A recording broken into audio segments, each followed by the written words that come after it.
In the small town of Willow Creek, nestled at the foot of the Smoky Mountains in Tennessee, Lily Morgan grew up in solitude. At 16, her striking blue eyes were like a serene lake, reflecting light but concealing a deep sorrow. Lily's parents died in a car accident when she was 10, leaving her in the care of her Aunt Margaret and Margaret's husband, Harold. But Margaret's home was far from the safe haven Lily had hoped for. Margaret, a gaunt woman with cold, piercing eyes, treated Lily as a burden. She scolded her for the smallest mistakes: a broken plate, a speck of dust on a bookshelf, or the creak of her footsteps on the wooden floor. "You're just a leech," Margaret once spat, her voice as biting as a winter wind.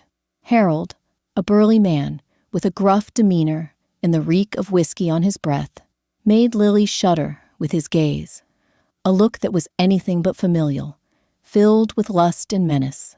Lily tried to seek help. She wrote a letter to a friend of her mother's in a neighboring town, but Margaret found it and tore it to pieces, threatening to lock her in her room if she caused trouble again. She considered going to the local sheriff's office, but Margaret warned her that no one would believe an orphan girl, and she'd be sent to a far-off orphanage, a place even worse than her current hell. Gripped by fear and despair, Lily withdrew, finding solace only in her father's old books, stories of distant lands and grand adventures. One autumn evening, as thick fog blanketed Willow Creek, Lily was washing dishes in the kitchen when Harold entered. He stood too close, his heavy breath grazing her neck.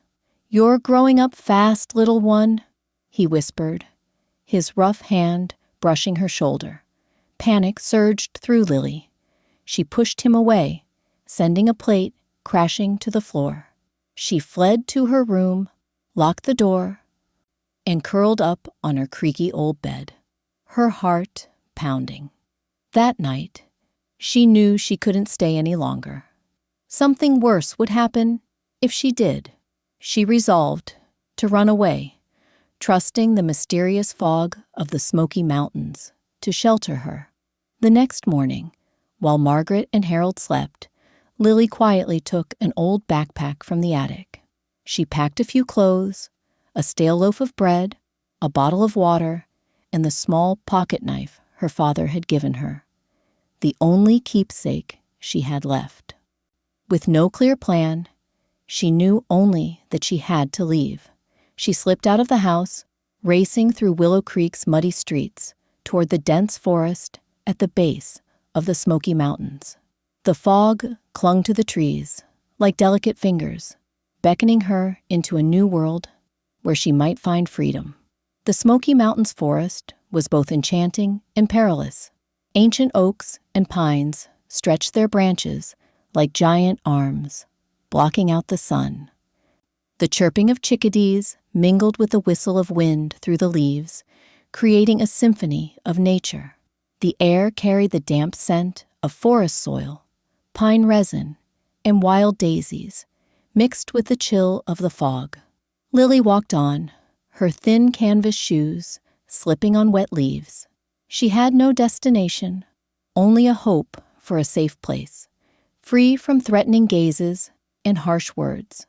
After hours of wandering, hunger and exhaustion slowed her steps. She stopped by a small stream, its water gurgling over smooth pebbles, glinting like jewels in the dim light of the fog. She knelt to drink the icy water, feeling a spark of life return to her. But as she tried to cross a shallow creek, she didn't notice an old hunting trap hidden beneath the leaves. A sharp snap rang out, and the iron jaws clamped onto her ankle. Pain erupted like fire, and Lily collapsed, her scream swallowed by the wind. Blood seeped through her torn sock, and darkness closed in as she fainted amidst the forest's decay. When Lily awoke, she was lying on a simple wooden bed, covered with a soft wool blanket. The air smelled of burning wood, herbs, and freshly baked bread. She tried to sit up, but a sharp pain in her leg made her wince. A man entered the room, tall, with tousled brown hair and warm amber eyes. He wore a red flannel shirt, sleeves rolled up to reveal strong arms honed by years of outdoor work. He carried a wooden tray with a steaming bowl of soup and a mug of tea. "Don't move too quickly," he said, his voice calm and reassuring. "Your legs hurt pretty bad, but I've tended to it. You need to rest." Lily looked at him, wary but curious. "Who are you? Where am I?" "I'm Ethan Caldwell," he replied. "This is my home, on the edge of the Smoky Mountains. I found you caught in a trap while checking my land. Lucky I came by, or you might have." He trailed off, setting the tray beside her. "Eat some carrot soup. You need your strength." Ethan, 30 years old, owned a vast stretch of land in the Smoky Mountains. He lived alone in a cabin he'd built himself, far from the bustle of Willow Creek. A hunter and carpenter, he lived in harmony with nature, shunning the noise of the outside world. His cabin was simple but cozy, with shelves lined with classic novels by Hemingway and Steinbeck, alongside books on herbs and Appalachian history. The walls were adorned with wooden carvings he'd crafted, scenes of mountains, deer, and shimmering streams. Though hesitant, Lily sensed sincerity in Ethan's voice. She sipped the warm carrot soup, its subtle sweetness and hint of herbs comforting her. Ethan spoke of the forest, deer moving silently through the fog, wild blueberry bushes, and star-filled nights. He told her about the Mist Woman, a Cherokee legend of a spirit who protected the lost. For the first time in years, Lily felt a flicker of safety, as if the forest itself was welcoming her. Over the following days, Lily stayed with Ethan to recover. Her leg was badly injured, but Ethan skillfully bandaged it and used herbs to reduce swelling. He brewed tea from wild mint, heated water by the fireplace, and ensured she had enough blankets to stay warm in the chilly, smoky nights. Though shy at first, Lily began to open up to his kindness. She told him about Margaret and Harold, the years of mistreatment, and the fear that drove her to the forest. Ethan listened without judgment, nodding and asking gentle questions. Ethan taught Lily how to live in harmony with nature. He showed her his small garden behind the cabin, where he grew pumpkins, potatoes, carrots, and herbs like thyme and rosemary. He pointed out wild mint along the stream and taught her how to pick blueberries without harming the plants. "Everything in the forest has a spirit," he said, gently touching a branch. "If you listen, they'll tell you their stories." Lily found joy in small things: the sound of running water, the scent of pine in the breeze, the warmth of a mug of herbal tea. But fear lingered. She worried Harold would find her, or worse, she'd be forced back to Margaret. Nightmares of Harold haunted her, waking her in a cold sweat. She considered seeking help from social services, but Margaret's threats echoed in her mind. What if they don't believe me? What if they send me back or to somewhere worse? Ethan noticed her anxiety. One evening, as they sat by the fireplace, its glow dancing on the wooden walls, he said, "You don't have to decide everything now. You're safe here. When you're ready, I'll help you find a way." Ethan's words were a lifeline. Lily chose to stay, not just because her leg hadn't healed, but because the cabin, the forest, and Ethan's presence were mending her soul.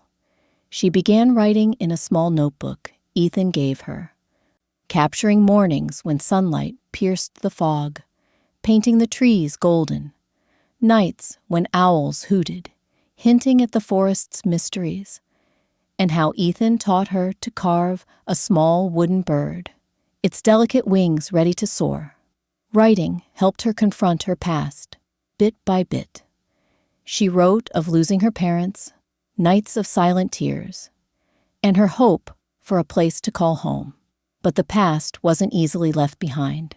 One day, Harold appeared at the edge of Ethan's land, his face flushed with whiskey. He bellowed that Lily was his responsibility and demanded her return. Ethan stood firm at the cabin door, unyielding. "She stays here, and you're not welcome," he said, his voice hard as granite. Harold snarled, but left, unwilling to challenge Ethan on his own land. Yet Lily knew he wouldn't give up easily. She feared he'd return with worse intentions.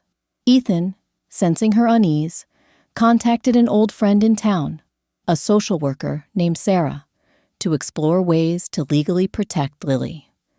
Sarah began investigating Margaret and Harold, ensuring Lily wouldn't be forced back.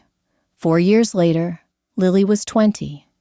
No longer the frightened orphan, she had learned to bake bread from home-ground wheat, carve intricate wooden designs, and shoot a bow with impressive accuracy. She became an integral part of Ethan's life, and he, her anchor. The cabin was now a true home, with pots of wild daisies on the windowsills, a patch where Lily grew mint, and a new bookshelf Ethan built for her journals. Lily explored more of the Smoky Mountains. She attended Willow Creek's farmers' markets, where locals sold wild honey, homemade jams, and hand-woven Appalachian rugs. She befriended Martha, an elderly former history teacher, who shared tales of mountain traditions, like harvest festivals and square dances where people held hands and moved to lively fiddle music. Martha mentored Lily, teaching her to weave rugs with patterns of mountains and streams and sharing stories of the Smokies' early settlers who braved hardships to build lives in the wilderness. Lily also met Clara, a lively young woman working at the town's general store. Clara, with her bright smile, became Lily's first friend her age. They picked wild berries together or sat by the stream, sharing dreams. Clara spoke of opening a bakery in Willow Creek, and Lily encouraged her, helping test honey cookie recipes. One day, baking in Clara's small kitchen, the scent of honey and cinnamon reminded Lily of Christmases with her mother. Clara's presence eased Lily's loneliness, and she began to believe she could build a new life, not just with Ethan, but with friends in town. Yet her bond with Ethan wasn't always smooth. Though warm and kind, Ethan sometimes withdrew into his own thoughts. Lily noticed this when she found an old photo in a drawer, a young woman with a radiant smile. When she asked, "Who is she?" Ethan grew distant, saying only, "That's in the past." His silence unsettled Lily. She wondered if she truly knew him, or if she was living in a fleeting dream. One evening, as they sat on the porch watching fog drift through the valley, moonlight silvering the trees, Lily couldn't hold back. "Ethan, if you don't trust me, how can we go on?" she asked, her voice trembling. Ethan looked at her, his amber eyes filled with regret. He revealed that the woman was his sister, Clara, who died of cancer when young. He had cared for her, but couldn't save her, blaming himself and retreating to the forest to escape the pain. "I'm scared, Lily," he admitted. "I'm scared if I let you in, I'll lose you, like I lost her." His confession broke the wall between them. Lily took his hand, saying, "I'm not going anywhere. I'm here, with you." That night, under the moonlight, they embraced, and Lily knew their love had overcome a great hurdle. She shared her own fears, that Harold might return, or she'd be forced to leave the forest. Ethan vowed to protect her, and they continued working with Sarah to ensure Lily's legal independence from Margaret. One winter evening, as snow fell outside, they sat by the fireplace. Its glow highlighted Lily's golden hair. Ethan looked at her, his eyes soft but intense. "Lily," he said, voice trembling, "do you know how you've changed my life? Before you, I was just surviving. Now, I want to live for you." Lily blushed, her heart racing.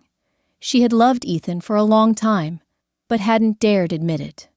Their love grew in simple moments, watching sunrises as light pierced the fog, dyeing the trees gold, picking wild apples, their laughter echoing, or lying in a meadow, counting stars in the smoky sky. She realized their love was not just romance, but companionship, a promise to face challenges together. But their happiness faced obstacles. Harold returned, this time with townsfolk, claiming Ethan was holding Lily illegally. He spread rumors that Ethan was a reclusive outcast. A new figure, Mr. Jenkins, a powerful lumber merchant, sided with Harold, lured by promises of profit from logging Ethan's land if Lily was removed. Lily stood up for Ethan, recounting the truth about Harold's abuse. She spoke of Ethan's kindness, how he saved her and gave her a new life. Martha, with her respected status, organized a town hall meeting where Lily shared her story, reading from her journal about her healing journey and how the Smoky Mountains became her home. Clara vouched for Lily and Ethan's sincerity. The townsfolk were moved, and Jenkins, faced with the truth, backed down. Harold, humiliated, left for good. A year later, Lily and Ethan married in a simple ceremony in their forest. The cabin was adorned with wreaths of daisies, cattails, and red maple leaves. Lanterns hung from branches, their warm light twinkling in the morning fog. Friends from Willow Creek brought apple pies, homemade jams, and oak barrel cider. Martha gifted a hand-woven rug with mountain and stream patterns. Under an ancient oak, Lily in a simple white dress and Ethan in a rustic suit exchanged vows. The fog enveloped them, like a blessing from the Cherokee's mist woman. They built a life together, transforming the cabin into a true home. Lily opened a small shop on the town's edge, selling herbal teas, mint salves, and intricate wooden carvings. She learned to make soap from animal fat and herbs, a skill from Martha, and her products became popular at the market. Ethan continued his carpentry, crafting tables and chairs inspired by the Smokies' nature. They adopted a shaggy hound named Rusty, who became their loyal companion, trailing them on mushroom hunts or trap checks. Their family moments were filled with simple joy. They sat on the porch at dusk, listening to crickets and sharing dreams. Lily became pregnant, and when their daughter, Rose, was born, the cabin glowed with her laughter. Rose, with her mother's blue eyes, became their world. Mornings, Ethan carried her to the garden, showing her the first daisies after winter. Lily taught her Appalachian folk songs, her voice soft as a valley breeze. When Rose, at 3, clumsily carved a wooden star, Ethan hung it on the front door, calling it her masterpiece. One spring afternoon, they made a kite from wood and cloth, flying it over a meadow as Rusty barked joyfully, chasing its shadow. Lily and Ethan became part of Willow Creek's community. They joined the annual Harvest Festival, where Lily won first place in a pie contest with a recipe from Martha, blending wild apples and forest honey. Ethan built a wooden stage for folk music performances, where banjos and fiddles brought the Smoky spirit alive. One evening, Lily and Clara learned square dancing from Martha, laughing at their clumsy steps as Rose clapped from the sidelines. One day, Lily found an old Cherokee journal in the cabin, detailing herbs, ancient rituals, and stories of human-nature connections. A page described a fall gratitude ceremony, where sweetgrass was burned to thank the forest spirits. Lily shared this with Martha, and they organized a small library exhibit, showcasing Cherokee stories and artifacts. Clara designed posters, drawing crowds from elders to curious children. Lily felt proud to honor the Smokies' heritage. Challenges persisted. A small wildfire threatened their land. Willow Creek rallied, bringing buckets, shovels, and hose. Ethan led volunteers, using his forest knowledge to create fire breaks. Lily handed out water and bread, while Clara watched Rose. After hours, the fire was contained, and the forest was saved. That night, the community gathered around a bonfire, singing and sharing stories of unity. Martha told a Cherokee tale of communal strength, and Lily felt deeply connected to this place. Years passed, and Lily and Ethan's life remained simple. Rose grew into a spirited girl, chasing Rusty through foggy trails. Lily expanded her shop, teaching soap making and carving classes, inspiring young women like Clara, who opened her bakery with honey cookies. Ethan began writing a book about the Smoky Mountains, weaving Cherokee legends with their own stories. A new threat emerged when an outside logging company proposed clearing part of the forest for a resort. At a town meeting, they promised jobs, but Ethan and Lily saw the threat to the Smokies' pristine beauty. With Martha and Clara, they rallied the community. Ethan led tours, showing ancient oaks, sparkling streams, and Lily's beloved daisies. Lily read from the Cherokee Journal at the library, emphasizing land preservation. Clara baked free cookies to draw crowds. One night, they held a Cherokee gratitude ceremony, burning sweetgrass under the moon, its sweet scent filling the air. Moved by their love for the forest, the community voted against the project, preserving the Smokies' wildness. One autumn afternoon, when Rose was 5, Lily and Ethan took her berry picking by the stream. The clear water reflected golden sunlight through the fog.